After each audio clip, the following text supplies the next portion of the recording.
Hello बच्चों। Hello everyone, we are starting with the first lecture of PACE batch. PACE batch एक special batch है class 11th के लिए जो हमने स्टार्ट किया है कि हम क्लास 11th के बच्चे को कम टाइम में पूरा सिलेबस करा सके। ये क्रैश कोर्स नहीं है, इस बैच को हम कहते हैं PACE proper accomplishment of course for exam. चाहे नीट हो, चाहे जेई हो, चाहे हमारे पास बोर्ड हो, हम सबको कंप्लीट करेंगे। इसे मैं अलग क्यों मानता हूं? क्योंकि हम इसमें एक शेड्यूल के अकॉर्डिंग पढ़ाएंगे। आपके पास एक फिक्स शेड्यूल होगा, आपको पता होगा आपके चैप्टर्स कब कंप्लीट हो रहे हैं और उन चैप्टर्स में हम क्या टॉपिक पढ़ा रहे हैं, ये आपके पास प्रॉपर शेड्यूल होगा। मेरा नाम तरुण कुमार है और मैं पेस बैच में आपका बायोलॉजी मेंटर हूं और मैं हर एक टॉपिक को बेसिक से पढ़ाऊंगा। मैं आपसे एक सवाल पूछता हूं कि अगर आपसे कोई कहे कि एक ब्रदर सिस्टर जो सगे भाई बहन हैं उनके एग्जैक्टली सेम होने के या सगे ब्रदर हैं उनके एग्जैक्टली सेम होने के कितने परसेंट चांस है, कितने परसेंट चांस है? अगर आपसे कोई सवाल पूछे, क्वेश्चन थोड़ा ट्रिकी है, मैं कहूंगा 1/2⁴। क्लियर? अगर ये चीज आप सोच भी नहीं सकते कि इतना ये डाटा आया कैसे, है ना, हम सोच भी नहीं पा रहे, तो कैसे ये सारी चीजें एकदम जीरो से उठाएंगे और स्टार्ट करेंगे जो फर्स्ट चैप्टर से जिसका नाम सेल साइकिल है, जिसमें मैं आपको फेजेस पढ़ाऊंगा। टीलोमेरेज एंजाइम क्या होता है, जी नॉट फेज क्या होता है, वो सारे टॉपिक जो कहीं ना कहीं आपसे छूट जाते हैं। एसिमेट्रिक स्पिंडल क्या होता है, इसके अलावा बेसिक माइटोसिस मियोसिस तो जानेंगे ही हम। क्लियर? तो बैच में स्टार्ट कर रहे हैं हम लोग एकदम बेसिक से और अपने फर्स्ट लेक्चर में सेल साइकिल के हम पढ़ेंगे फेजेस। स्टार्ट करते हैं बेटा सेल साइकिल के फर्स्ट लेक्चर से। इस लेक्चर में हम लोग फेजेस ऑफ सेल साइकिल पढ़ेंगे और माइटोसिस की डिटेल पढ़ेंगे और एक ओवरव्यू बनाएंगे सेल डिवीजन का। क्लियर? तो कुछ बेसिक लॉजिक के साथ स्टार्ट करेंगे हम। ये कुछ मार्क्स हैं बच्चों के जिन्होंने नीट क्वालिफाई किया या अपने गोल को अचीव किया और हम चाहेंगे कि आपकी फोटोग्राफ भी इन्हीं बच्चों में हो। क्लियर? तो स्टार्ट करेंगे। सबसे पहले मैं आपको रीज़न बताऊंगा कि मैंने ये टॉपिक लिया क्यों है। मतलब होता क्या है कि जैसे हम लोग स्टार्ट ही सेल साइकिल से क्यों कर रहे हैं, बहुत सारे बच्चे समझते हैं कि भाई वाई सेल साइकिल। होता ही है कि टॉपिक वो लीजिए जो बहुत सारे चैप्टर्स को लिंक करे। जैसे कि ये जो चैप्टर है ये प्लांट किंगडम को लिंक कर देगा, बायोलॉजिकल क्लासिफिकेशन को लिंक कर देगा, 12th के कुछ चैप्टर्स हैं उनको लिंक कर देगा, तो आपका बेस बना देगा। क्योंकि हम लोग जो बैच का नाम पेस रख रहे हैं, पेस का मतलब ये क्रैश कोर्स की तरह नहीं जाएगा, ये बेसिकली आपको प्रॉपर अकॉम्प्लिश करेगा, मतलब कोर्स को लेके जो एग्जाम रिलेटेड है, ये इस तरीके का बैच है। तो हम आपको बेस बना के देंगे और प्रॉपरली चीजों को वहां ले जाकर छोड़ेंगे जहां से आप 12th में अच्छा स्कोर कर सके। तो स्टार्ट करते हैं इस बात को बेटा। सबसे पहले मैं ओवरव्यू आपको बताता हूं। तो मैं एक साइंटिस्ट का नाम लिखता हूं ओवरव्यू के लिए, उसका नाम है रुडोल्फ वर्चो। ये आपकी सेल चैप्टर में लिखा हुआ है। Y Rudolf वर्चो? क्योंकि उसकी एक लाइन है, एक स्टेटमेंट है जो मुझे बड़ी पसंद है। स्टेटमेंट ये है कि रुडोल्फ वर्चो ने बोल दिया कि all cell arise from pre existing cell, है ना, arise from pre existing cell, ऐसा रुडोल्फ वर्चो ने बोल दिया।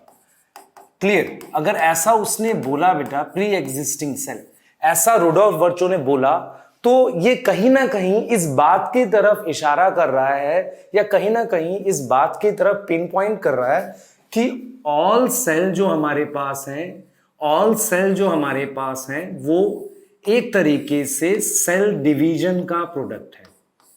क्लियर? ये चीज हमें यहां पर समझनी है। ठीक है? सारे के सारे सेल सेल डिवीजन का प्रोडक्ट है। चाहे मैं यहां पर बात करूं आपके लिए सिंगल सेल ऑर्गेनिज्म की, जैसे मैं आपको दिखाऊं, अगर मैं यूनिसेलुलर ऑर्गेनिज्म लेता हूं, यूनिसेलुलर ऑर्गेनिज्म की बात करता हूं, तो उसमें हमारे पास जो सेल डिवीजन है, ध्यान से देखें बेटा, सेल डिवीजन हमारे पास है वो एक तरीके का रिप्रोडक्शन भी है। मींस सेल डिवाइड करके दो सेल बनाता है, जो एक तरीके के दो डॉटर सेल भी है ना, रिप्रोडक्शन भी। आप देख सकते हो कि जैसे मैं इस एक सेल से मैं यहां पर डिवाइड करके, एक सेल से डिवाइड करके ये दो डॉटर सेल बना रहा हूं। अगर ये यूनिसेलुलर है तो इसे मैं रिप्रोडक्शन भी बोल सकता हूं। ठीक है, सिंपल समझेंगे अभी। तो आगे मैं ये कहना चाह रहा हूं बेटा कि रुडोल्फ वर्चो की ये जो बात थी, ये इस बात की तरफ पिन पॉइंट कर रही थी कि चाहे यूनिसेलुलर ऑर्गेनिज्म हो चाहे मल्टी सेलुलर ऑर्गेनिज्म हो, they all derive from basically single cell. जैसे कि हम बात कर सकते हैं ह्यूमन की, ह्यूमन कभी ना कभी एक जाइगोट ही तो था। तो हम यहां पर ये कहना चाह रहे हैं चाहे सिंगल सेल ऑर्गेनिज्म हो या मल्टी सेलुलर ऑर्गेनिज्म हो, all derive from single cell. तो ये मेरी एक स्टेटमेंट है जो आपको रेडी कर रही है चैप्टर के लिए कि अब हम सेल डिवीजन के लिए पढ़ने वाले हैं, है ना। हम ये कहते हैं कि सेल डिवीजन किसी भी मतलब ऑर्गेनिज्म में, किसी भी ऑर्गेनिज्म में एक इंपॉर्टेंट स्टेप है। क्लियर, इंपॉर्टेंट स्टेप है। और हमेशा याद रखना है बेटा हमने कि cell division simple cell division नहीं होता। हर सेल डिवीजन के बाद मेरे पास ये ग्रोथ भी तो होती है। ये देख रहे हो, सेल का साइज बड़ा है, फिर दोबारा से सेल डिवीजन हो रही है। तो दो चीजें जो बहुत इंपॉर्टेंट है हर एक सेल की लाइफ में, वो दो चीजें हैं बेटा, दो चीजें हैं।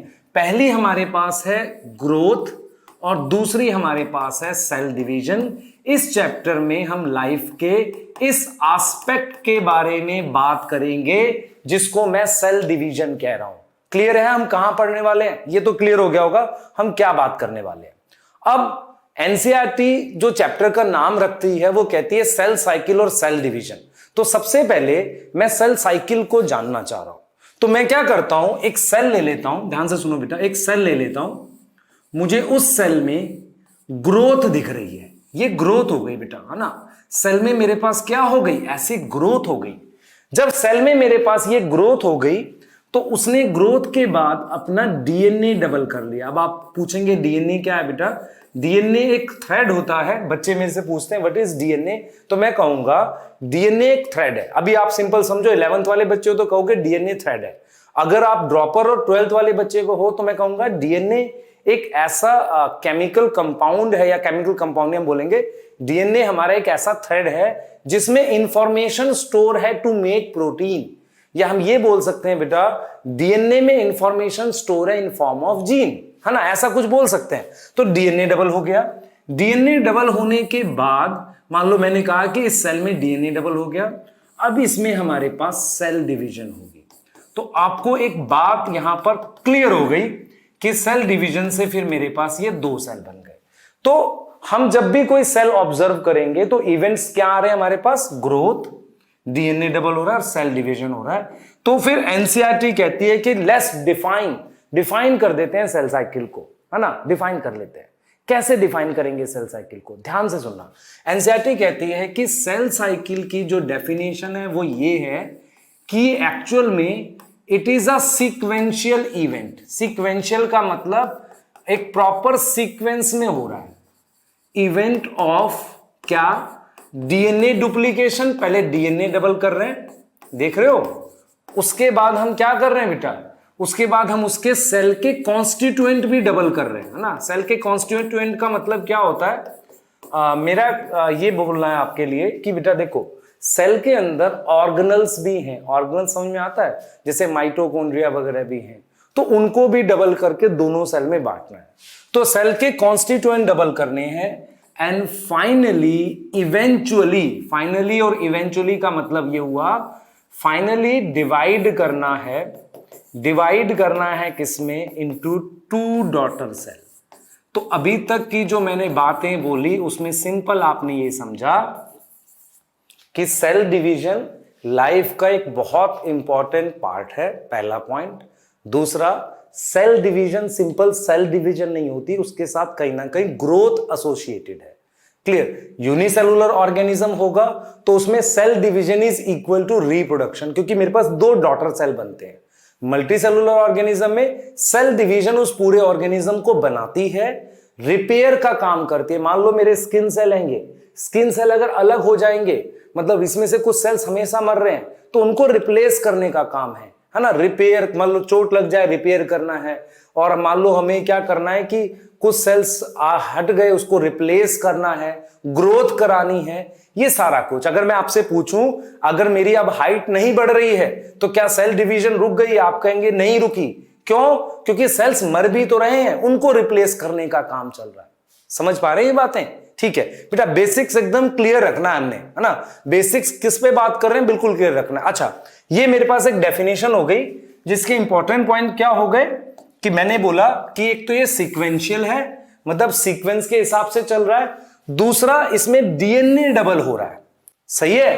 तीसरा, इसमें क्या हो रहा है, सेल की और चीजें डबल हो रही हैं। और फाइनली दो डॉटर सेल बन रहे हैं। चाहे प्रोकैरियोटिक सेल हो चाहे यूकैरियोटिक सेल हो, दोनों में सेल डिवीजन होती है। क्लियर, दोनों में क्या होती है, हमारे पास प्रॉपर सेल डिवीजन होती है। हम इस इवेंट्स को, ये जो हमने लिखे, इनको हम सेल साइकिल कहते हैं।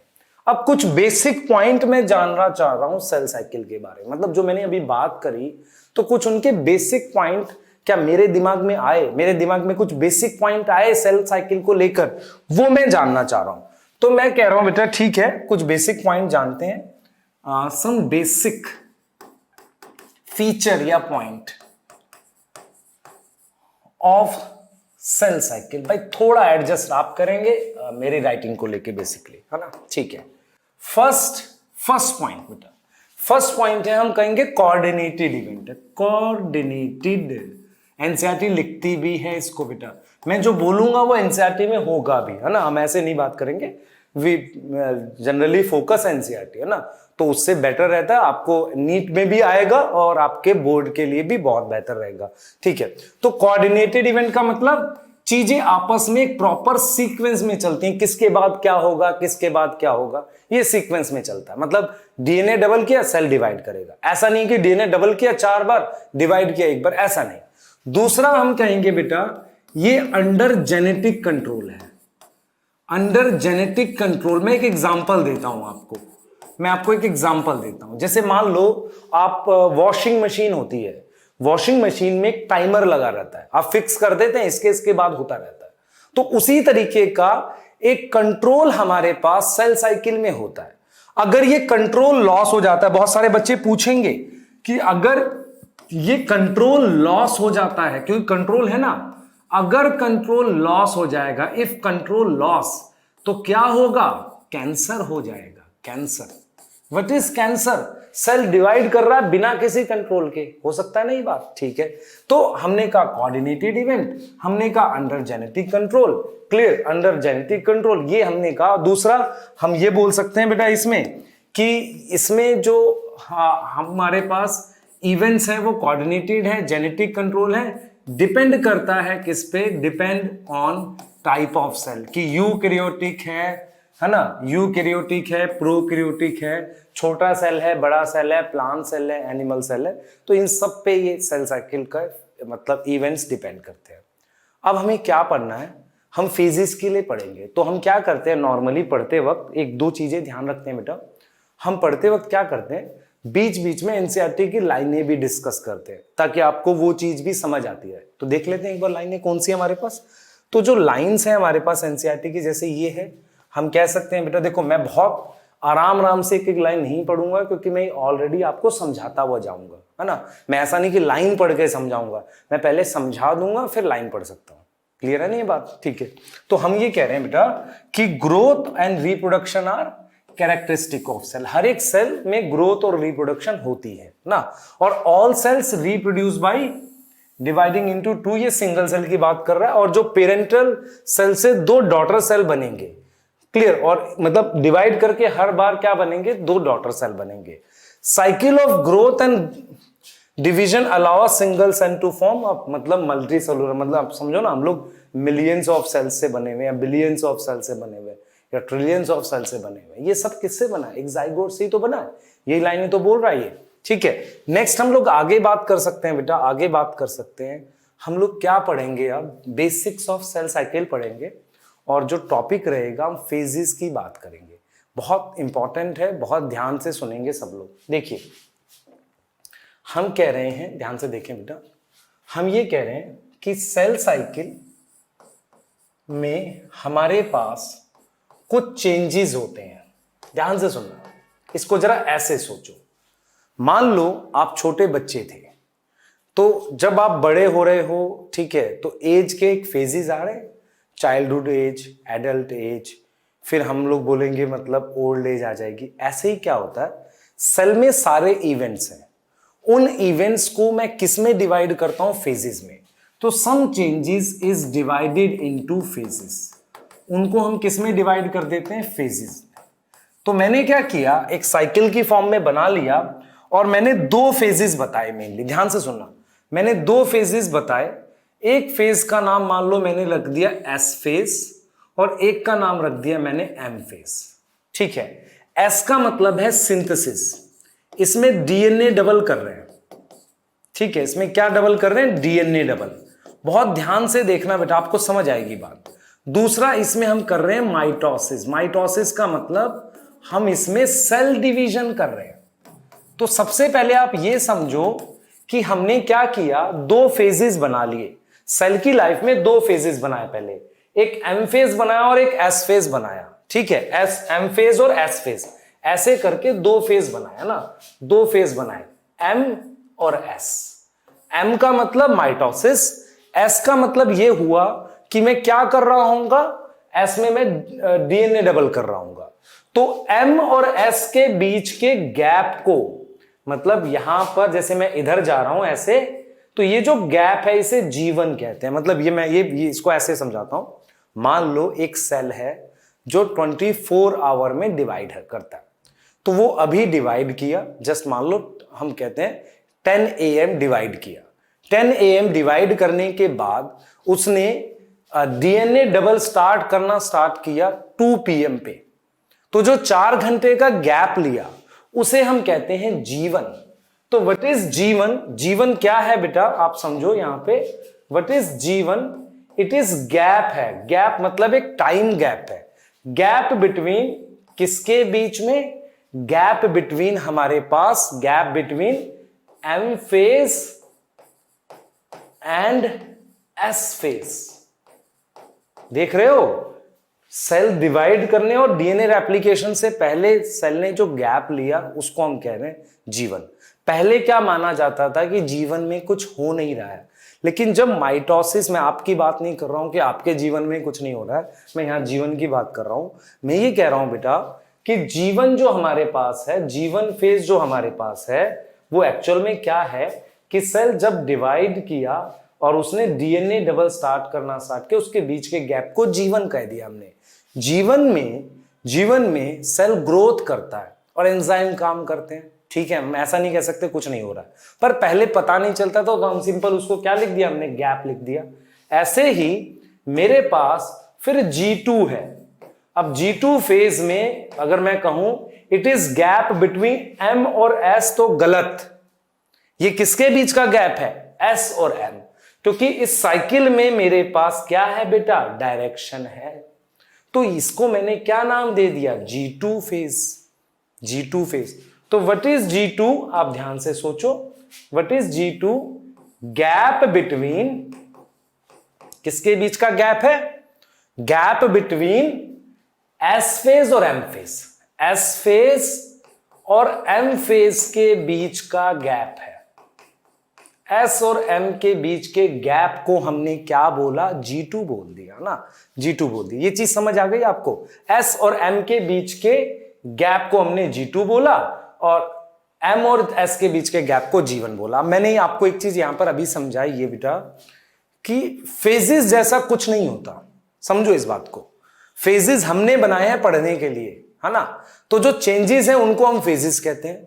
तो सबसे पहला फेज कौन सा, एम फेज, इसकी बात करेंगे। तो एक एग्जाम्पल के थ्रू आगे जाएंगे हम लोग, है ना, ऐसे नहीं जाएंगे, एक एग्जाम्पल के थ्रू हम लोग आगे जाएंगे और बातों को समझेंगे। तो वो क्या है जरा देख लेते हैं एक बार। हमने क्या किया, हमने कहा कि एक यूकैरियोटिक सेल का एग्जांपल ले लेते हैं। इन यूकैरियोटिक सेल, और उसमें भी हम किसका एग्जांपल ले रहे हैं? ह्यूमन सेल का। ध्यान से सुनना मेरी बात, ह्यूमन सेल का। एक्चुअल में क्या होता है बेटा, ह्यूमन सेल्स का टाइम ऑफ डिवीजन वेरिएबल होता है, पर मैंने ये जो ह्यूमन सेल लिया है वो कल्चर में लिया। ये कल्चर क्या होता है? कल्चर का मतलब आर्टिफिशियल मीडियम, आर्टिफिशियल मीडियम में, है ना। तो आर्टिफिशियल मीडियम में मैंने जो सेल लिया वो 24 आवर में डिवाइड करता है, ठीक है, 24 आवर में डिवाइड करता है। तो ये 24 आवर जो है इसको हम किस में डिवाइड कर सकते हैं? Can be divided into phases. इनको हम किस में डिवाइड कर सकते हैं? फेजेस में, है ना। इनको फेजेस में डिवाइड कर सकते हैं। यहां तक समझ आ रही है? ऐसा ही कुछ मैं किसके साथ कर सकता हूं? ईस्ट सेल के साथ। ईस्ट सेल 90 मिनट में डिवाइड करता है। देखो ये दोनों यूकैरियोटिक सेल है ना। एक साल क्वेश्चन ये आया था बेटा कि बैक्टीरिया में पूछा था एस फेज होता है कि नहीं। प्रोकैरियोटिक सेल में प्रॉपर ऐसी सेल साइकिल नहीं होती, उसमें सिंपल डिवीजन होती है, बाइनरी फ्यूजन होती है, तो उसमें हम ऐसे टाइम नहीं लिखते सेल साइकिल का, है ना। ये यूकैरियोटिक के लिए लिखा है। तो देख रहे हो आप, ये जो टाइम है ना, ये टाइम वेरिएबल है। किसके अकॉर्डिंग वेरिएबल बेटा? Time is variable according to type of cell. दूसरा कंडीशन, कंडीशन पे भी डिपेंड करता है। टाइप ऑफ सेल और कंडीशन पे, दोनों पे डिपेंड कर जाता है ये, है ना। अब जरा ध्यान से देखो आप, यहां पर 24 आवर में डिवाइड कर रहा है, can be divided into phases, जो यूकैरियोटिक सेल है। तो जरा मैं क्या बात कर रहा हूं? मैं ये कह रहा हूं बेटा, देखो let's draw one cell cycle, one cycle ऐसे। मैंने इसमें फेजेस बना दिए। मैंने कहा कि जो एम फेज का मतलब है हमारे पास माइटोसिस। ये वो फेज है जिससे हमें इस चैप्टर में ज्यादा मतलब है, जिसमें एक्चुअल में सेल डिवीजन हो रही है। एम फेज में सेल डिवीजन हो रही है। बाकी के फेजेस में सेल क्या कर रहा है उसे हम कहते हैं इंटरफेज।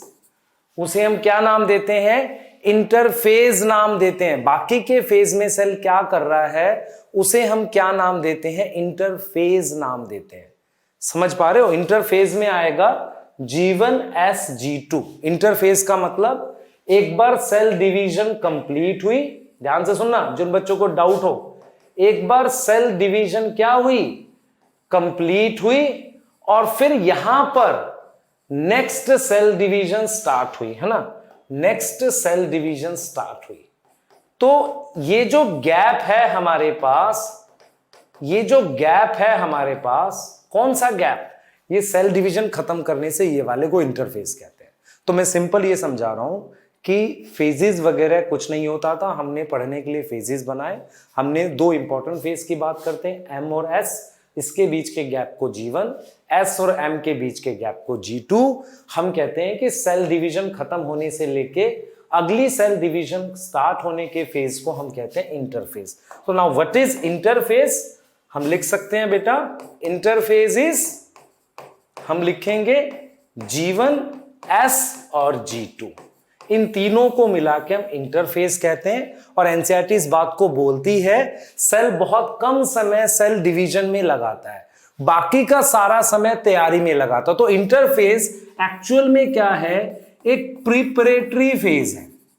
प्रिपरेटरी फेज है सेल डिवीजन का, फॉर सेल डिवीजन, है ना। सेल डिवीजन का एक प्रिपरेटरी फेज है, मतलब इसको ये थोड़ा सा इनएक्टिव फेज भी मानते हैं। मतलब यहाँ पे ज्यादा काम नहीं हो रहा, ज्यादा काम तो हो रहा है, डीएनए डबल हो रहा है, लेकिन ज्यादा काम नहीं होने का क्या मतलब है?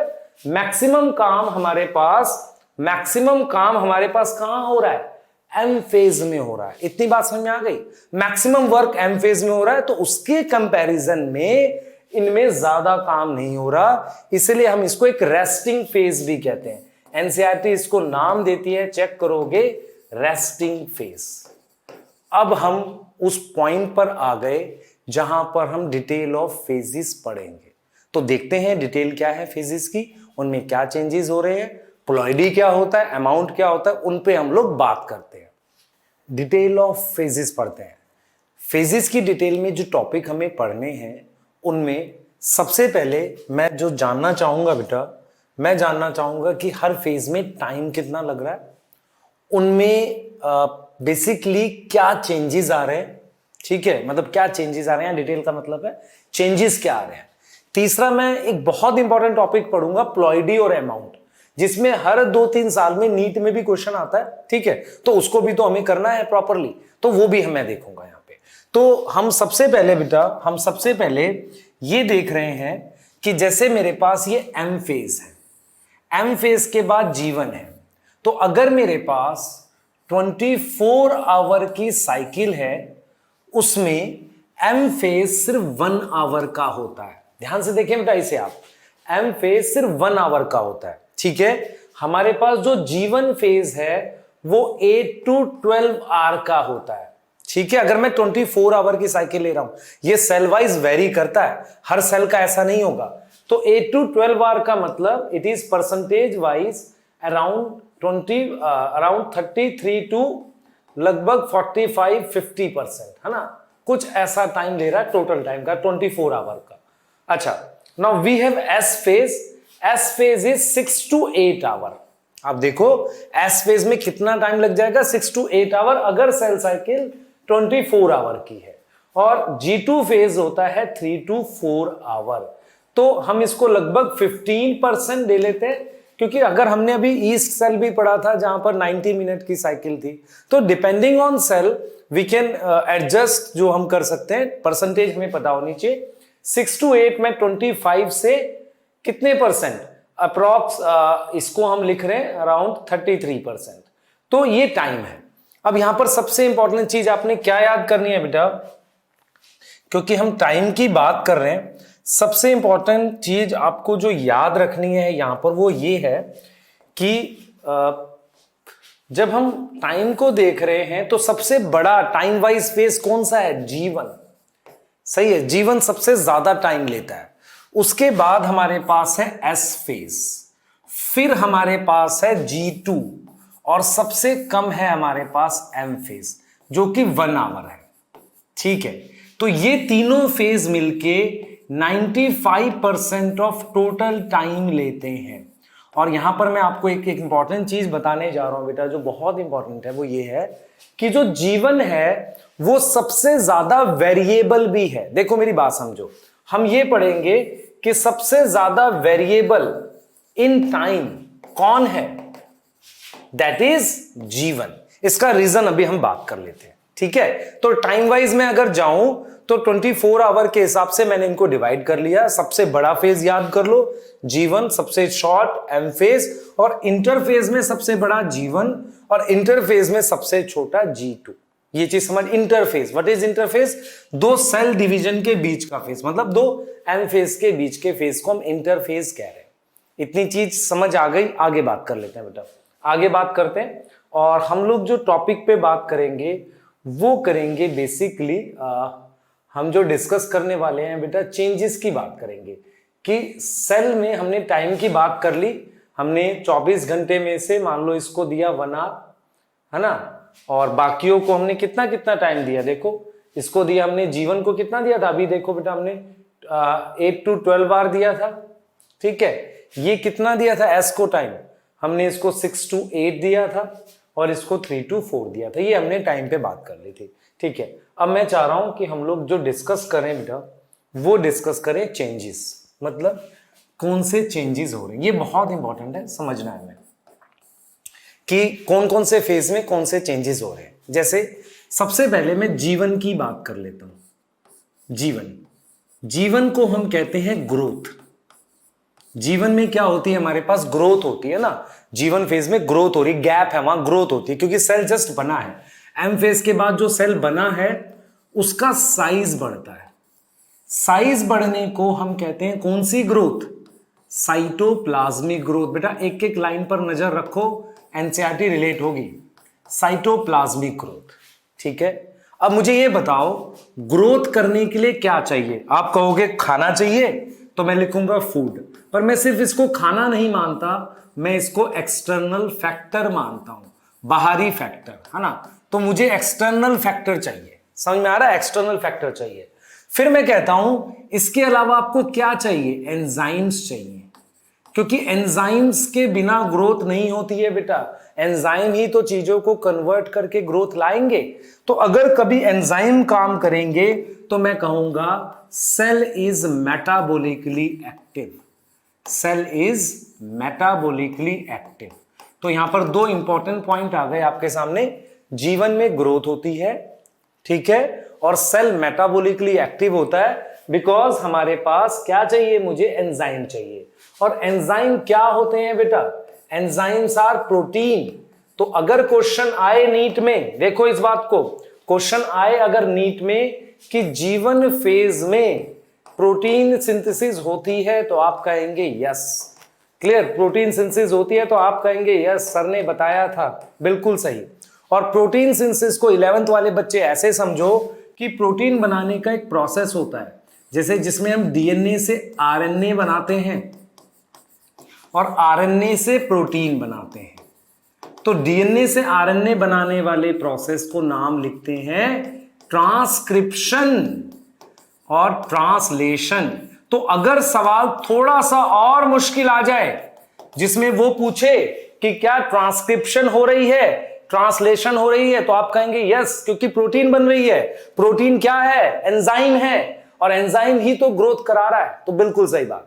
दूसरा, ये अकेला ऐसा फेज है जो डिपेंड करता है depend on both external and internal factor.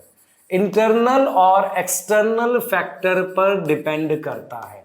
समझ लो, इस बात को बिठा लो दिमाग में, क्योंकि मैं ये बात इसलिए बोल रहा हूं कि एक बार जब सेल जीवन फेज पार करता है तो उसे डिवाइड करना पड़ता है, उसकी मजबूरी हो जाती है।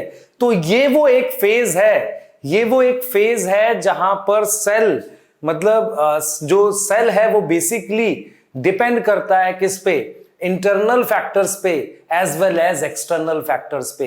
इंटरनल फैक्टर्स का क्या मतलब हुआ बेटा, मैं इंटरनल फैक्टर का मतलब हुआ जीन्स। तो इसका मतलब सेल के अंदर जो चीजें कंट्रोल कर रही हैं वो क्या हैं, जीन्स हैं। और एक्सटर्नल फैक्टर क्या हुआ, हमारे पास खाना, फूड। तो ये वो फेज है जो दोनों पे डिपेंड है, लेकिन बाकी सारे फेज मेनली इंटरनल फैक्टर पे डिपेंड करते हैं। इसका मतलब मैं इस बात को ऐसे लिख सकता हूं कि एक्सेप्ट जीवन, all other phases depend on किस पे, internal factor only. Internal factor मतलब जीन्स। यहां तक मुझे लग रहा है बात समझ आ सकती है, क्योंकि एक लाइन आप समझिए इस बात को कि एक बार सेल एस फेज में जाएगा तो उसे डिवाइड करना पड़ेगा, तो वो कंट्रोल बाहर वाला खत्म हो गया। और दूसरी चीज, मैंने अभी जस्ट आपको क्या बोला था, it is a most variable phase. It is a most variable phase. ये बहुत ज्यादा वेरिएबल फेज है बेटा। बहुत ज्यादा वेरिएबल फेज का क्या मतलब हुआ, इस फेज में ध्यान से सुने बेटा, इस फेज में हमारे पास क्या होगा, इस फेज में हमारे पास सेल बेसिकली क्या होगा, ध्यान से सुनो, इस फेज में हमारे पास टाइम ज्यादा लगेगा अगर खाना कम है। देखो, बाहर से जो फूड मिलता है अगर वो कम हो तो सेल धीरे धीरे ग्रो करेगा। तो अगले फेज में, जिसे हम एस फेज कहते हैं, टाइम लेगा जाने में। अगर वो टाइम ले रहा है जाने में, इसका मतलब जीवन फेज का टाइम वेरिएबल हो गया। आ गई बात समझ? जीवन फेज का टाइम वेरिएबल क्यों है, क्योंकि अगले फेज में जाने में वो टाइम ले रहा है। ठीक है, अगले फेज की बात करते हैं, दैट इज एस फेज। ध्यान से सुने, एस फेज, एस फेज का नाम है सिंथेसिस। कुछ बना रहे हैं, क्या बना रहे हो भाई, ये सेल देखो, ये रहा सेल। सेल में ये न्यूक्लियस है, ध्यान से सुनना बेटा मेरी बात। सेल में ये सेल है हमारे पास और ये न्यूक्लियस है। अगर मैंने न्यूक्लियस बनाया है तो which type of cell, eukaryotic cell. तो एस फेज में डीएनए डबल कर देते हैं। हमारे पास जो डीएनए है, ये डीएनए है, इसकी कॉपी बना देते हैं ऐसे, ताकि दो डॉटर सेल में दे सके। तो एस फेज में जो चेंजेस लिखोगे, सबसे पहले क्या लिखोगे? इनसाइड न्यूक्लियस, इनसाइड न्यूक्लियस क्या डबल हो रहा है? डीएनए डुप्लीकेशन अकर, डीएनए डुप्लीकेशन अकर। ये कहां हो रही है? न्यूक्लियस में। क्लियर? दूसरी इंपॉर्टेंट चेंज जो एस फेज में होता है और एनसीईआरटी लिखती भी है, वो ये कहती है कि ये जो जगह है जिसे आप साइटोप्लाज्म कह रहे हो, इस साइटोप्लाज्म में एनिमल सेल में, किसमें? प्लांट सेल में नहीं, इन एनिमल सेल एक ऑर्गेनल होती है। ऑर्गेनल का क्या नाम है? ये रही, ये एक ऑर्गेनल होती है बेटा। ऐसे एक ऑर्गेनल होती है जिसमें दो, जिसे हम ये से लिखते हैं सेंट्रियोल। ऐसी ऑर्गेनल अगर दो लगी हों ऐसे परपेंडिकुलर, तो इसे हम कहते हैं सेंट्रोजोम। तो सेंट्रोजोम की दो कॉपी, मतलब एक कॉपी कह रहा हूं, बन जाती है। एक तो पहले से होती है, इसकी एक और कॉपी हमारे पास कहां बनती है? इसमें, साइटोप्लाज्म में। तो एनसीईआरटी सेंट्रोजोम ना लिख के सिर्फ सेंट्रियोल लिखती है। तो एनसीईआरटी कहती है in animal cell, S phase में देख लो क्या होगा, in animal cell centriole get double, centriole get double. ठीक है, एनिमल सेल में सेंट्रियोल हमारे पास क्या हो जाएंगे? डबल हो जाएंगे, है ना? Centriole get double.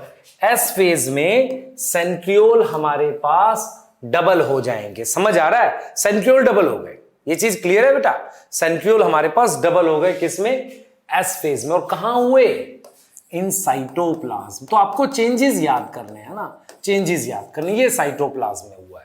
दूसरी इंपॉर्टेंट चीज है बेटा, आप क्या पढ़ोगे? आप एक प्रोटीन पढ़ते हो, ध्यान से सुनना बेटा। देखो मैं आपको एक चीज बताता हूं, जो डीएनए है ना, ये डीएनए, इसकी लेंथ सेल की लेंथ से बहुत लंबी होती है।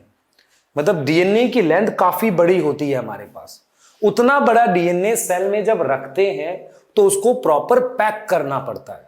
बहुत बड़ा डीएनए अगर सेल में रखोगे तो उसे पैक करना पड़ता है। पैकिंग करने के लिए प्रोकैरियोट्स में अलग प्रोटीन होती है, यूकैरियोट्स में अलग प्रोटीन होती है। तो यूकैरियोट्स में एक प्रोटीन होती है जो डीएनए को पैक करती है, उसका नाम होता है हिस्टोन। तो हिस्टोन प्रोटीन्स हेल्प करती हैं, हेल्प इन पैकेजिंग। पैकेजिंग का मतलब डीएनए को पैक करना। पैकेजिंग ऑफ डीएनए में कौन हेल्प करता है? हिस्टोन। ये भी किस में होता है? हेल्प करती है इसमें हिस्टोन प्रोटीन। देखो ध्यान से समझो, इस डीएनए को पैक करने के लिए प्रोटीन चाहिए।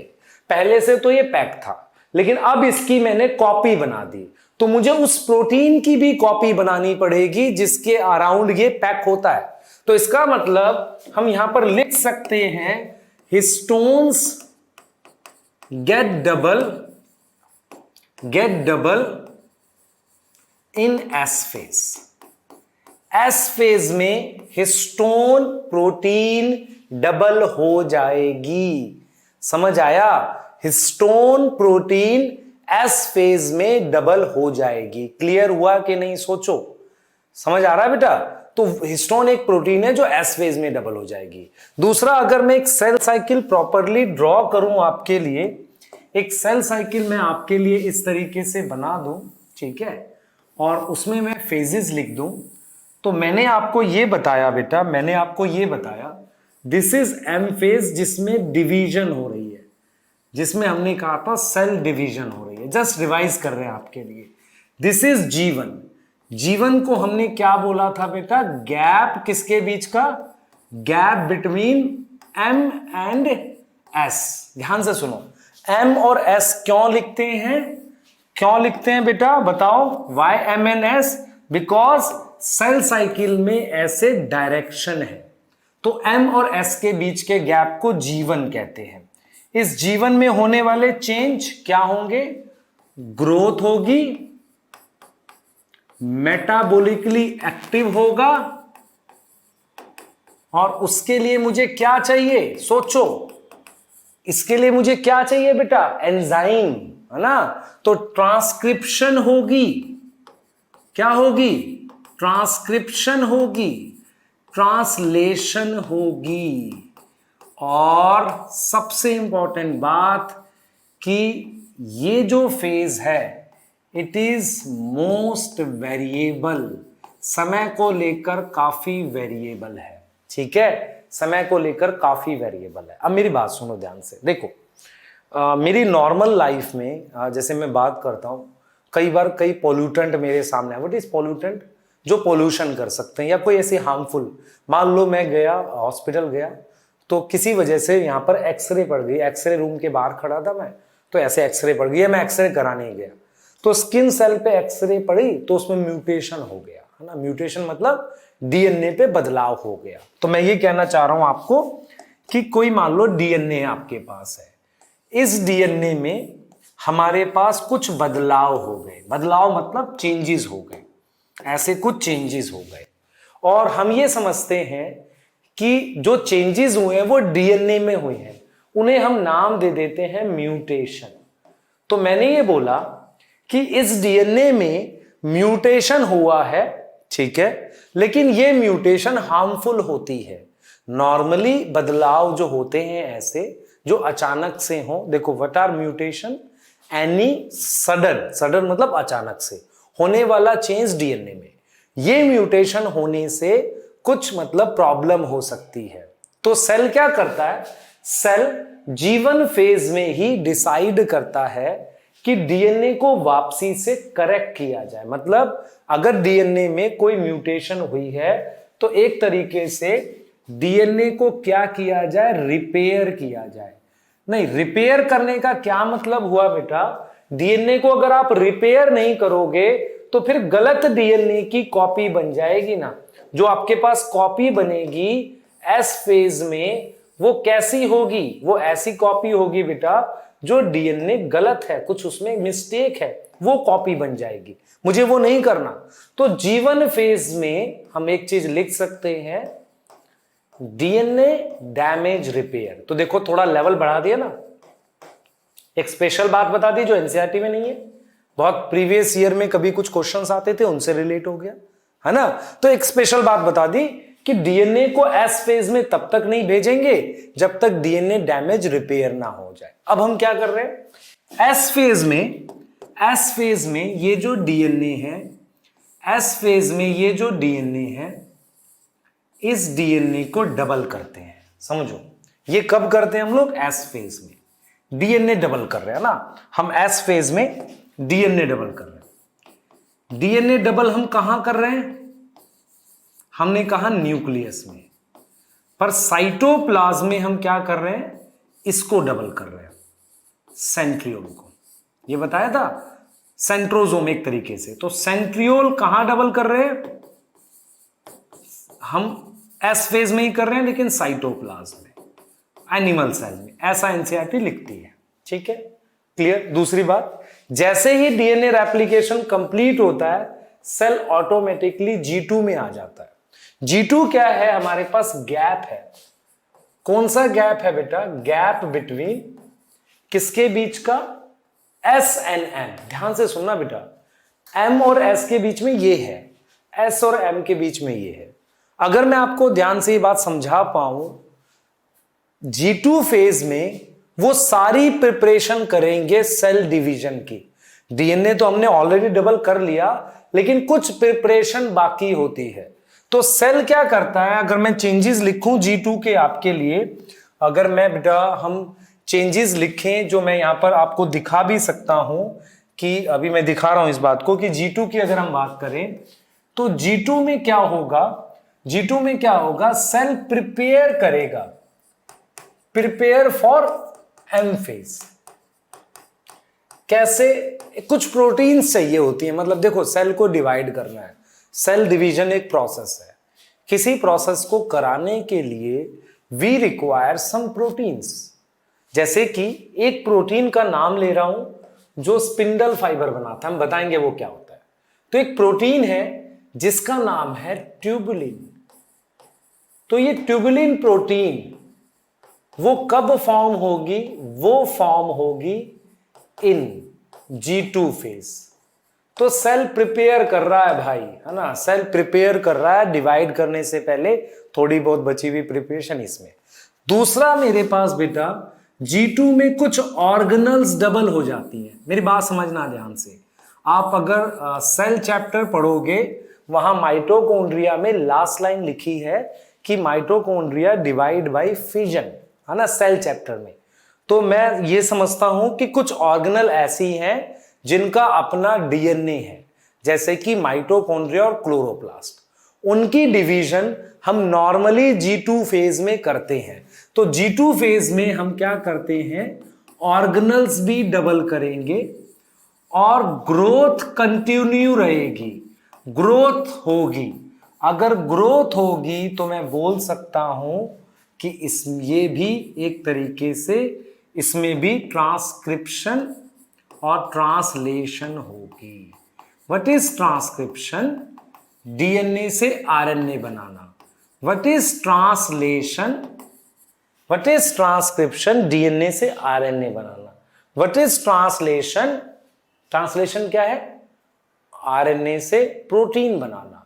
तो प्रोटीन इसमें भी बनती है। तो ये चेंजेस थे भाई। अब समराइज कर लिया आपको, प्रोटीन फॉर्मेशन आकर। तो अगर आप चेंजेस की बात करें तो मैं यहाँ पे लिख भी सकता हूँ आपके लिए, जो चेंजेस के नाम लिखे हमने जो G1 फेज है बेटा उसमें चेंजेस बता दिए। ग्रोथ, एस में डीएनए डबल हो रहा है। G2 में हमारे पास क्या हो रहा है, G2 फेज में हमारे पास क्या हो रहा है बेटा, बेसिकली ये चेंजेस हो रहे हैं जो हमने देखा। अब मेरी बात सुनना ध्यान से, इंपॉर्टेंट चीज बताने जा रहा हूं आपको काफी ज्यादा। हम क्या करते हैं, बेसिकली क्या देखते हैं कि कुछ सेल्स ऐसे होते हैं जो G1 फेज में आकर, जैसे डिवाइड करने के बाद जब वो G1 फेज में आ जाते हैं वहां से वो एग्जिट कर जाते हैं। मेरी बात सुनना ध्यान से, इधर देखना बेटा, इधर देखो। हम बात करने वाले हैं इसकी G0 फेज की। नीट में या आपको इवन बोर्ड के लिए भी इंपॉर्टेंट है बेटा, नीट में पिछले 2-3 साल में 2 बार क्वेश्चन आ गया ये G0 फेज को लेके। G0 फेज एग्जैक्टली होता क्या है, थोड़ी सी बात करते हैं इस पे। देखो, हम एक सेल साइकिल बना लेते हैं। This is one cell cycle, ठीक। इस सेल साइकिल में ये हमारे पास M फेज है, दिस इज G1, S और G2, ये फेजेस हो गए। ये क्या हो गए हमारे पास, फेजेस हो गए। अब मैं जो बात बोलूंगा बहुत ध्यान से सुनना, ठीक है। M फेज के बाद सेल डिवाइड करके G1 फेज में आया। तो देखो मेरी बात समझो, G1 फेज में सेल क्या करता है, ग्रोथ करता है। सेल क्या करता है, ग्रोथ करता है, ठीक है, ग्रोथ कर रहा है। ग्रोथ करने के बाद सेल के पास 2 ऑप्शन होते हैं। ध्यान से सुनना, सेल ने ग्रोथ कर ली, अब उसके पास 2 ऑप्शन है।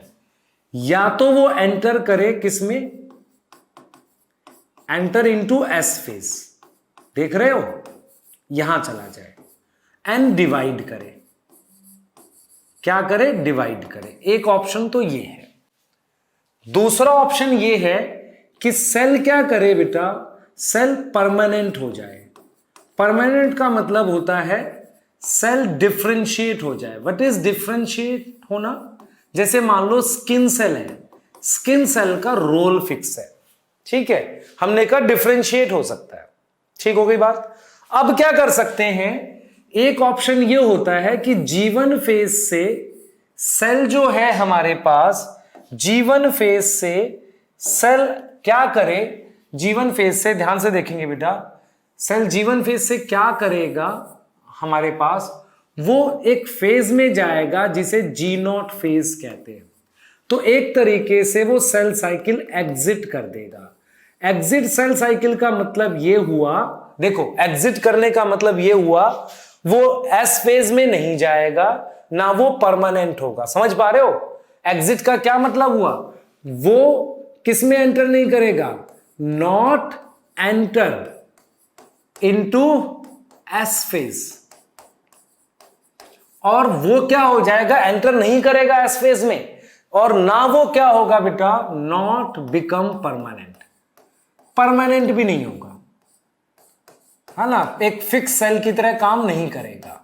तो वो क्या करेगा, वो जी नॉट फेज में आ गया। जी नॉट फेज में आने का मतलब, जी नॉट फेज का नाम है क्वीसेंट फेज। क्वीसेंट फेज नाम है, समझ लो इस बात को, उसका नाम है क्वीसेंट फेज। क्वीसेंट फेज क्यों बोलते हैं इसको, क्योंकि इसमें सेल, सबसे पहले पॉइंट देखो, सेल डिवाइड कर रहा है हम कहेंगे नहीं, सेल ग्रो कर रहा है हम कहेंगे नहीं, तो सेल लिविंग है क्या, हम कहेंगे यस। तो सेल वैसे का वैसा रुक जाता है और एक रिजर्वायर सेल की तरह काम करता है। What is reservoir cell? Future में जरूरत पड़ने पर it can come back, it can come back in G1 phase and continue cell division. मतलब cell from G naught phase come back कहां आ जाएगा, कम बैक किसमें, कम बैक इनटू किसमें, G1 फेज में। एनसीईआरटी लिखती है ग्रोथ, ग्रोथ के लिए उसने वर्ड अलग यूज कर लिया बेटा, एनसीईआरटी ने वर्ड यूज किया प्रोलीफरेट। तो प्रोलीफरेट नहीं करेगा, ग्रोथ नहीं करेगा। क्या करा उसने, सेल लिविंग है पर सेल वहां से सेल क्या किया, सेल साइकिल से बाहर आ गया। बाहर आने का मतलब कोई जगह थोड़ी है, सेल बाहर आने का क्या मतलब है, मतलब सेल चुपचाप बैठ गया, ना एस में जा रहा है और ना परमानेंट हो रहा है, ग्रो भी नहीं कर रहा, चुपचाप रुका हुआ है। ऐसा सेल जरूरत पड़ने पर वापसी, when it require it can come back into किस फेज में, G1 फेज में वापसी आ सकता है और कंटिन्यू कर सकता है क्या, सेल साइकिल को। एस फेज में जा सकता है या परमानेंट हो सकता है, इसे हम कहते हैं जी नॉट फेज। क्लियर, इसे हम क्या बोलते हैं बेटा, G naught phase. G naught phase दो तरीके का होता है, जब हम हायर बुक्स में पढ़ते हैं, बच्चों को जब पढ़ाते हैं बहुत ज्यादा हायर लेवल पे, तो बोलते हैं जी नॉट फेज भी दो तरह का होता है, एक टेम्पररी, एक परमानेंट। परमानेंट वाला कभी वापसी नहीं आता। क्लियर हो गया, ठीक है। तो हम लोग ये चीज बोलते हैं कि जो सेल है, जिनको जो हम कह सकते हैं कुछ ऐसे सेल जैसे कि न्यूरॉन, जो एक परमानेंट जी नॉट फेज में है ना, या हम कह सकते हैं कि वो एक परमानेंट G1 फेज में है, कि वो अब कभी डिवाइड नहीं करेंगे, वो कभी M फेज में एंटर नहीं करेंगे, सॉरी S फेज में एंटर नहीं करेंगे। इतनी चीज हमें समझ आनी चाहिए। क्लियर, तो ये क्वेश्चन भी था बेटा हमारे पास नीट का, ठीक है। और नीट का ये जो क्वेश्चन था वो हमारे पास क्या था, एक बार देख लेते हैं इसको।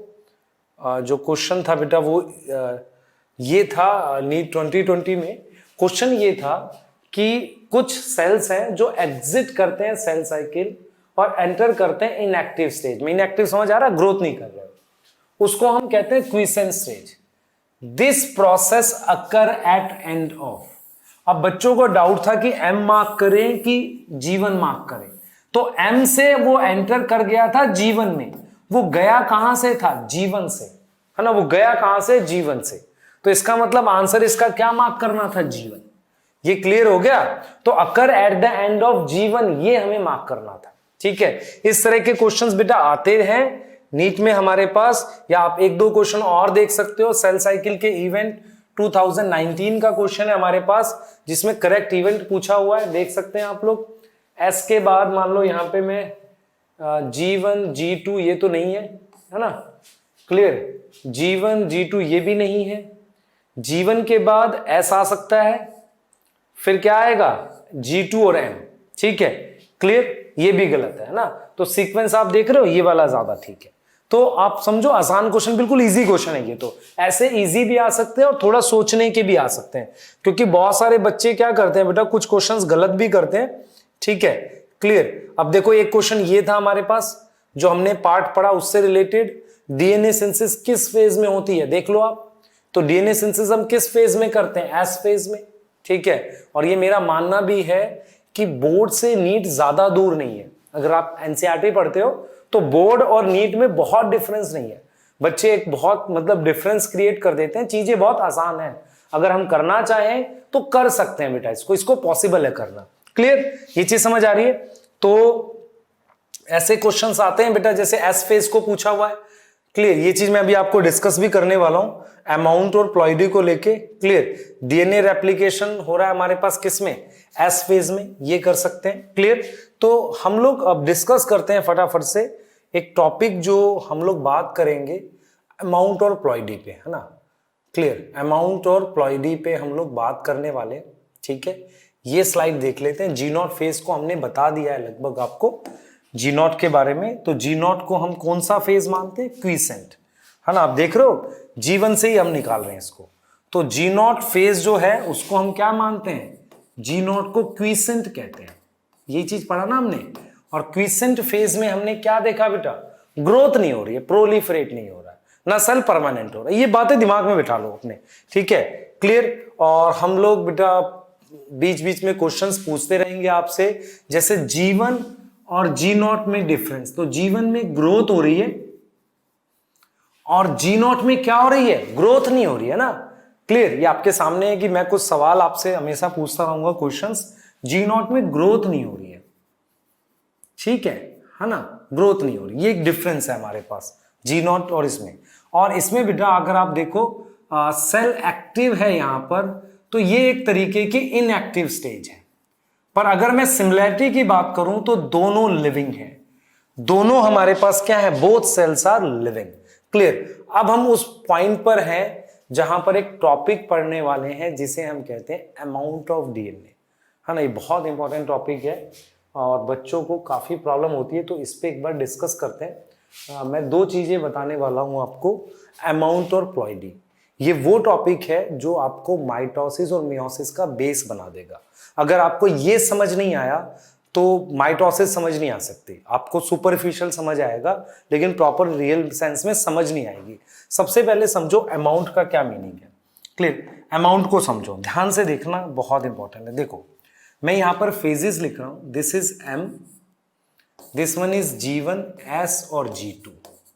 अब मैं आपको एक चीज बताता हूं, देखो हम डीएनए बनाते हैं ऐसे, देखो दिस इज डीएनए, ये मैंने डीएनए बना दिया।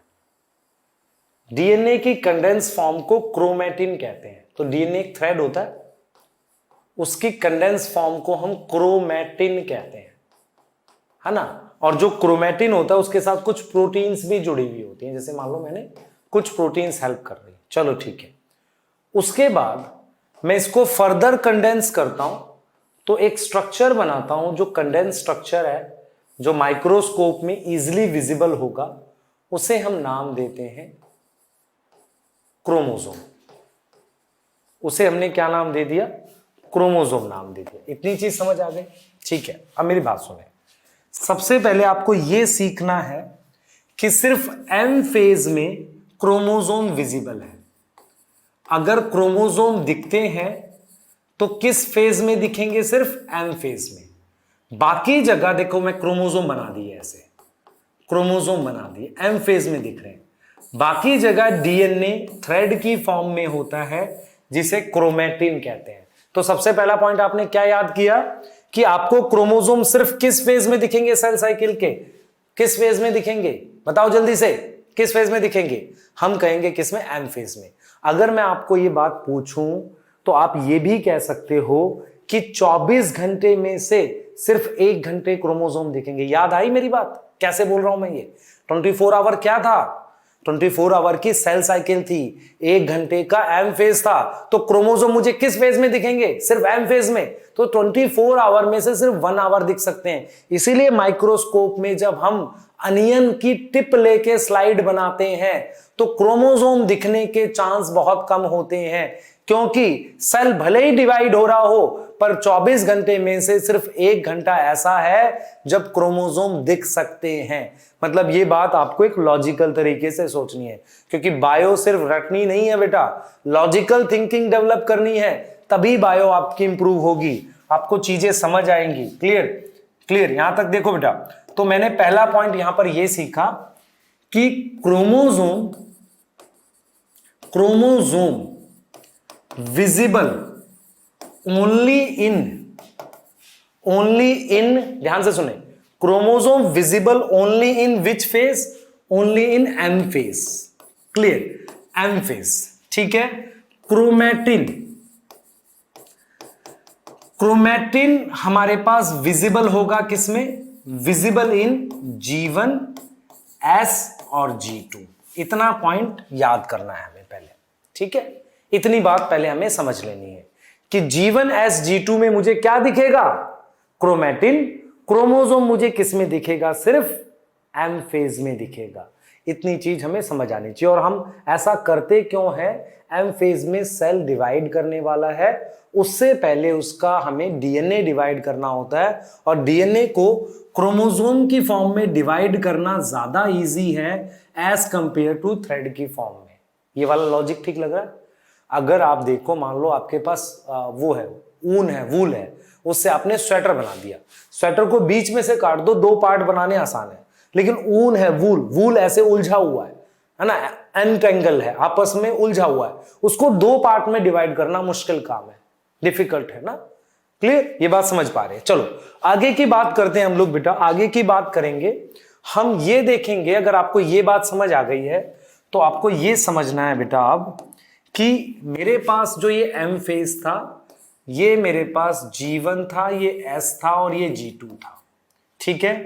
मेरे पास यहां पर जो डीएनए है ये रहा, इस डीएनए को मैंने डबल किया S फेज में, और ये डबल करके मैं इस कलर से दिखा रहा हूं, ठीक। तो वो डबल कर रहे थे, इसमें डबल कर रहे हैं, हुआ नहीं है, इसमें हम क्या कर रहे हैं, डबल कर रहे हैं। डबल ऐसे कर रहे हैं, जरा देख लेते हैं। ये S फेज है, इसमें मैं क्या कर रहा हूं, इस डीएनए को, ये जो डीएनए है, इस डीएनए को डबल कर रहा हूं, देख रहे हो, ऐसे अभी डबल कर रहा हूं, डबल करना चल रहा है।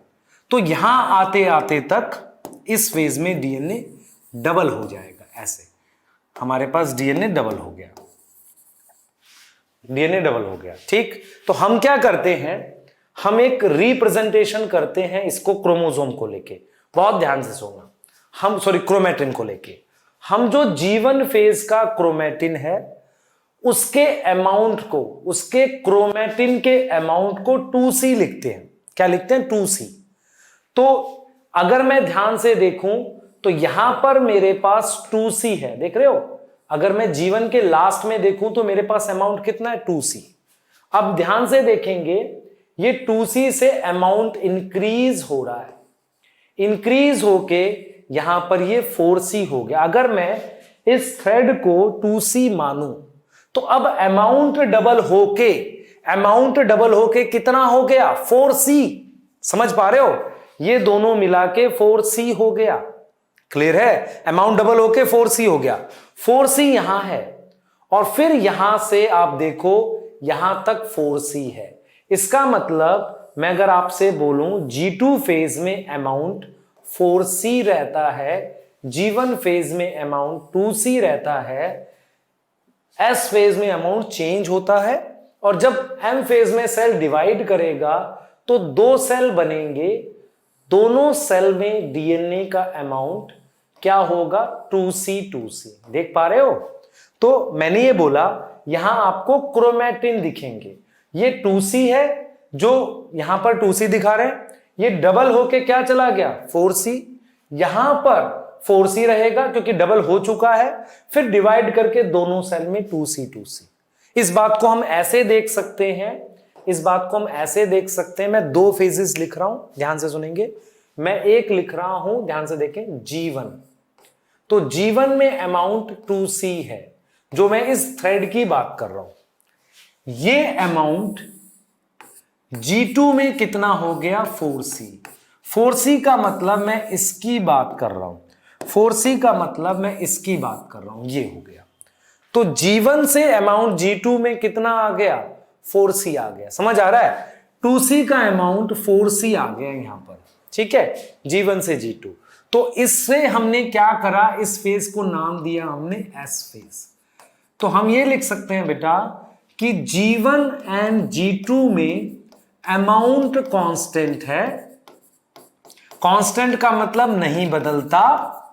G1 में 2C रहता है और G2 में 4C रहता है, बट S फेज में चेंज होता है। कैसे चेंज हो रहा है, सोच पा रहे हो कैसे चेंज हो रहा है? इट इज चेंजिंग, कैसे चेंज हो रहा है बेटा, 4C, सॉरी, कैसे चेंज हो रहा है, 2C से 4C की तरफ। देख पा रहे हो, 2C से 4C की तरफ। और अगर मैं एम फेज की बात करूं तो एम फेज में भी अमाउंट चेंज हो रहा है। कैसे चेंज हो रहा है बताओ, कैसे चेंज हो रहा है? 4C से 2C की तरफ। तो अगर कभी आपको क्वेश्चन आए name phase where amount of DNA change and it is a part of interphase, तो क्या मार्क करोगे? एस फेज, इंटरफेज का पार्ट है, अमाउंट चेंज हो रहा है ना? क्लियर है ये बात? ठीक है। अब मैं थोड़ा सा और आपको इसमें मजा दिलाते हैं, देखो कैसे आएगा, समझ आएगी बात।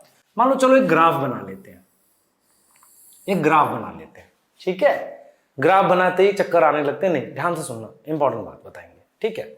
ग्राफ में इस एक्सिस पर फेजेस लिख देते हैं और इस एक्सिस पर अमाउंट लिख देते हैं, इधर 2C इधर 4C। तो इस ग्राफ में क्या करते हैं, यहां पर G1 लिखते हैं, तो G1 में अमाउंट कितना था? 2C। देख पा रहे हो? G1 में हम बात कर रहे हैं G1 की, ये रहा। अगला फेज लिखते हैं S, तो S फेज में क्या हुआ? अमाउंट चेंज हो गया 4C में, ये S था, S खत्म होते होते ये S है। G2 फेज में अमाउंट क्या रहा? देखो ध्यान से, ये G2 है, तो इसमें 4C रहा, देख पा रहे हो? ये 2C से 4C S है ये।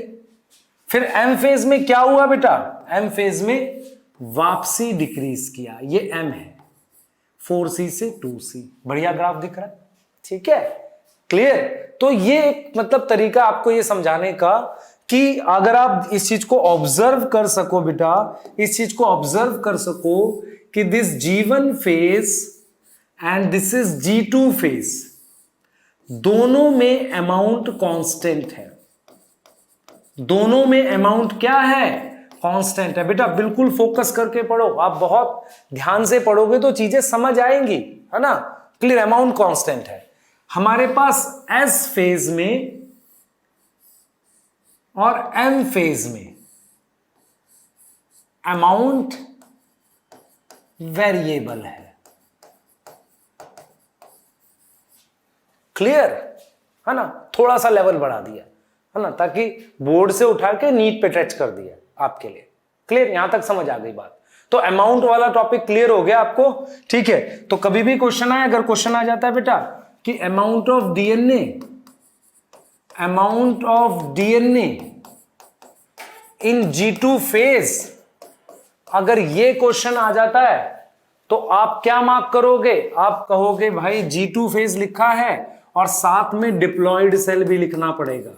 तो किसी नॉर्मल डिप्लॉयड सेल में हमारे पास वो आएगा 4C।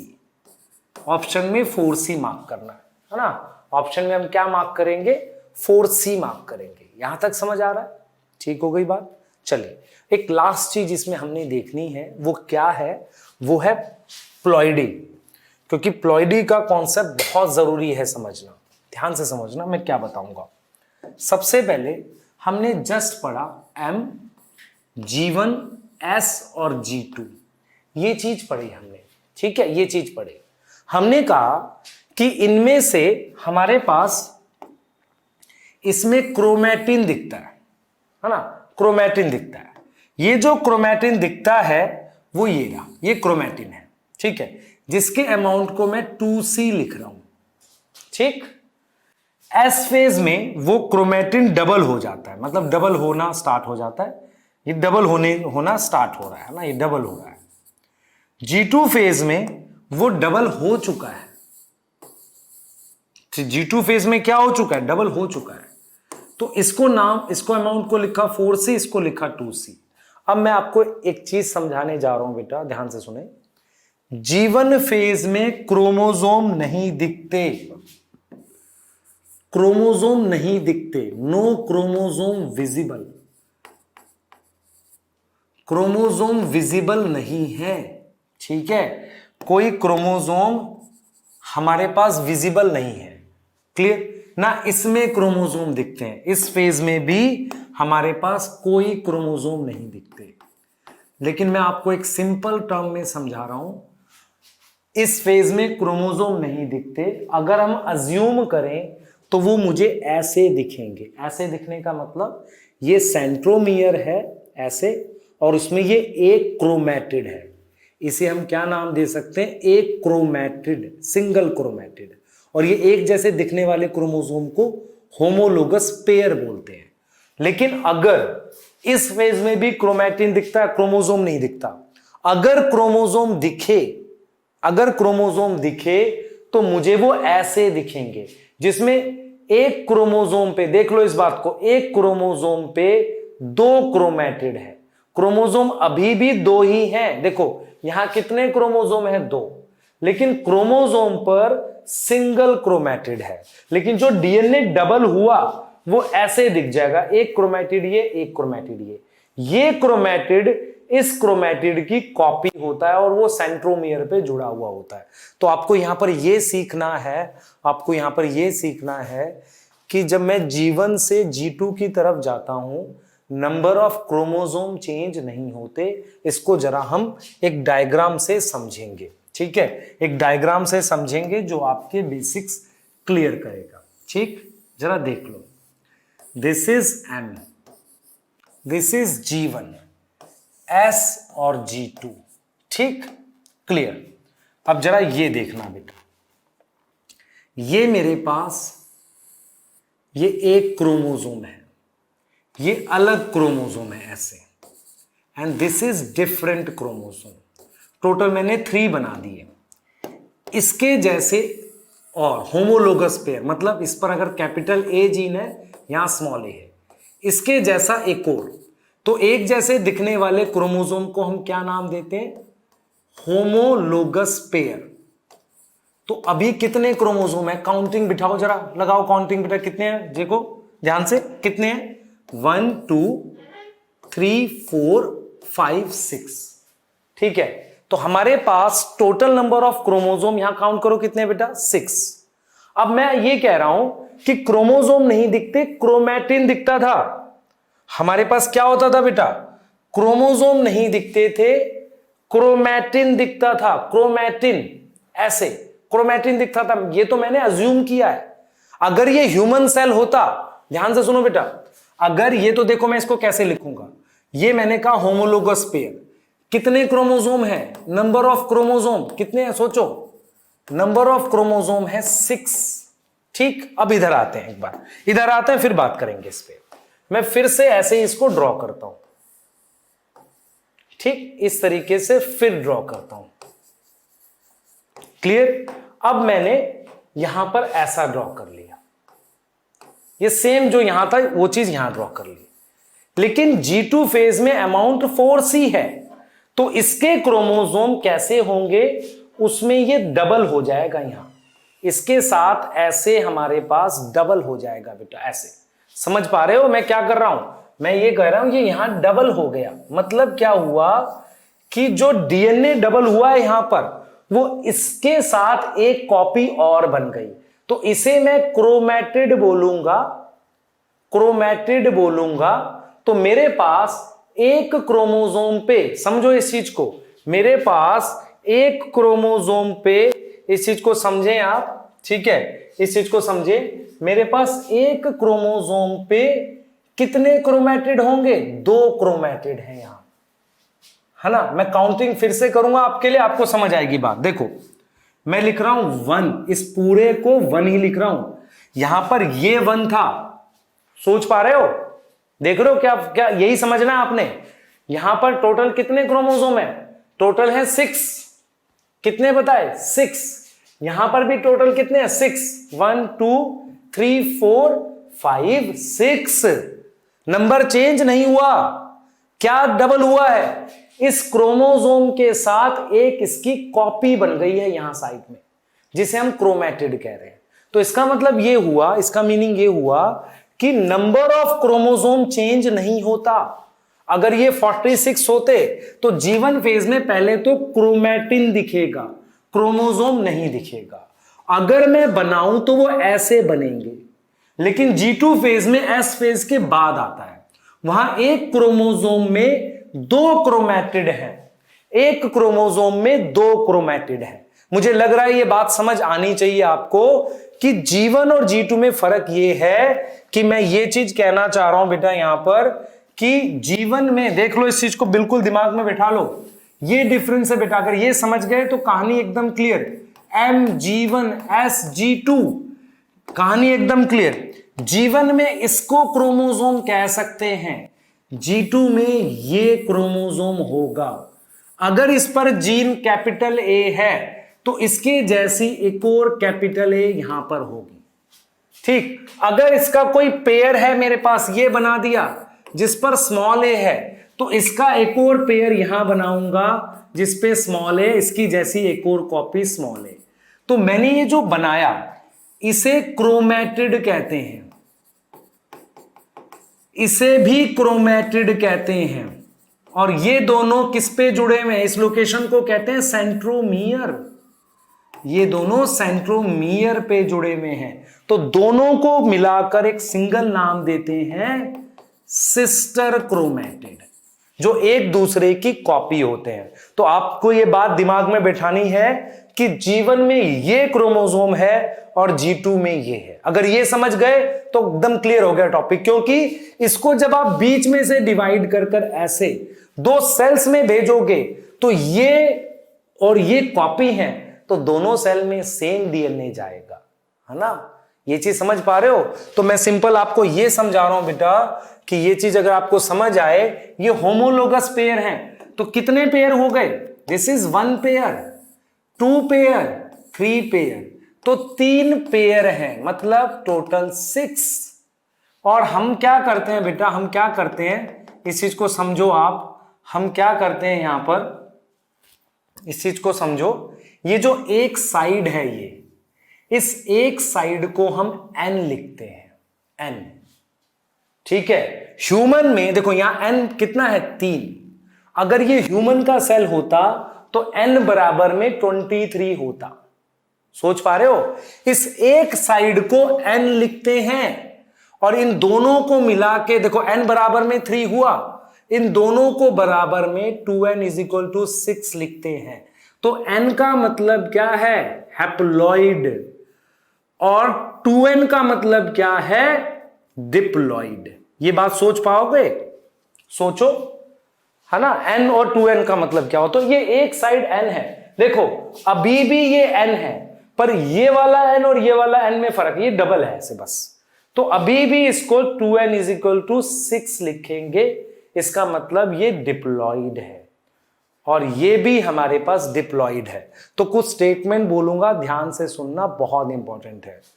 जीवन से G2 में मैं जो स्टेटमेंट लिखूंगा वही आपके सिलेबस में काम आएगी।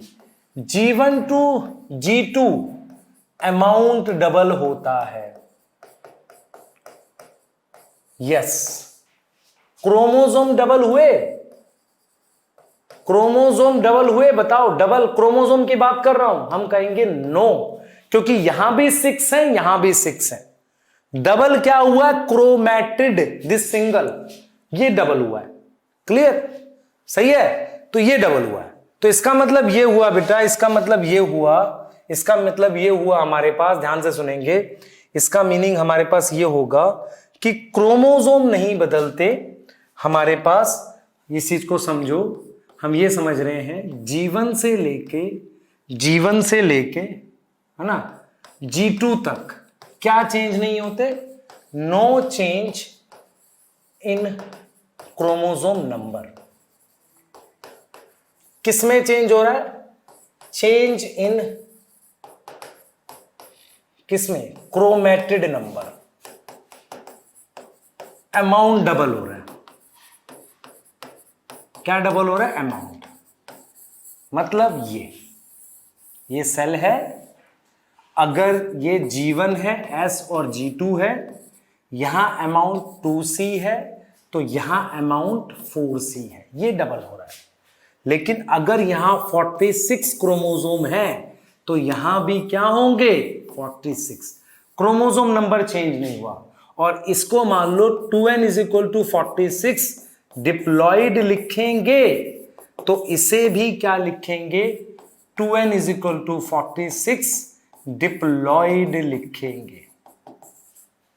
क्लियर, सही है, ठीक है। तो प्लॉइड ही नहीं बदली, अमाउंट बदला। अगर ये बात दिमाग में बैठ जाएगी तो माइटोसिस एकदम क्रीम की तरीके से समझ आएगा, बहुत इजी रहेगा। और आपके अगर ये कॉन्सेप्ट स्ट्रांग हो गए तो बायोलॉजिकल क्लासिफिकेशन, प्लांट किंगडम, वहां पर वो प्लॉइडी वाला कॉन्सेप्ट वगैरह सारा इजीली आपको समझ आएगा। व्हाट इज गैमेटोफाइट, स्पोरोफाइट, वहां भी प्लॉइडी हम लोग यूज करते हैं। तो बहुत सारे बच्चों को बेटा इसमें फोकस करना है, क्लियर। हम कभी भी इस तरह की पढ़ाई नहीं करते जिसमें हम क्या करेंगे, आपके लिए चीजों को रीड कर रहे होंगे, नहीं, हम चीजों को आपको प्रॉपरली बोर्ड पर समझाएंगे, जो चीजें आपके एनसीईआरटी में होंगी और आप एक एक लाइन के मीनिंग को समझ पाएंगे। तो नेक्स्ट लेक्चर में हम लोग बात करेंगे माइटोसिस की। क्लियर? Thank you. पढ़ाई करते रहें। All the very best.